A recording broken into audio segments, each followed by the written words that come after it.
Hello, you're welcome. Are you really thinking about Canada's startup visa in 2025? This program is one of the most exciting ways for entrepreneurs to get Canadian permanent residency. But here's the truth. Processing times can be long, delays are common, and people keep asking, is it really worth it in 2025? So let's break it down.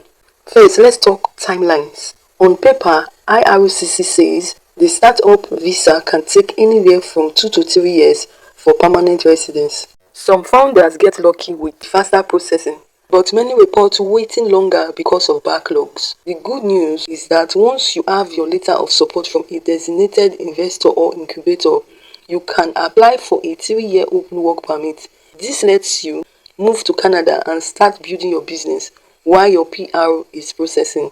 So while the permanent residence may take time, you don't have to sit and wait outside Canada. Now let's talk about common delays. Why do delays happen? 1. Backlogs. At IRCC, especially for business immigration stream.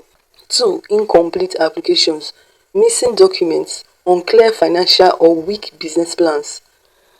3. Security and background checks.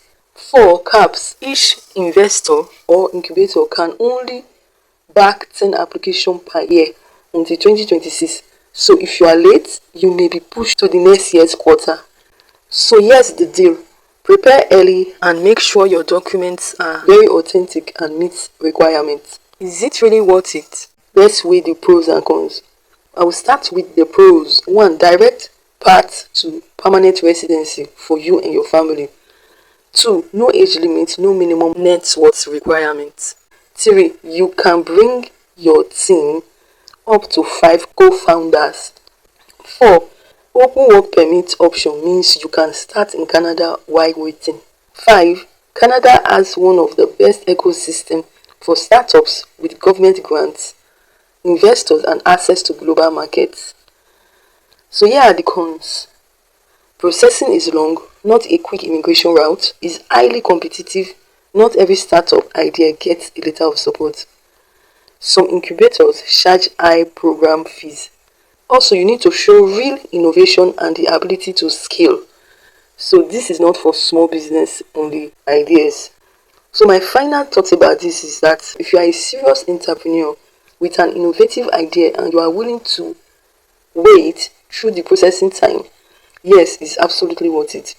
But if you are looking for a quick, easy PR option with no real business commitment, then this program is not for you.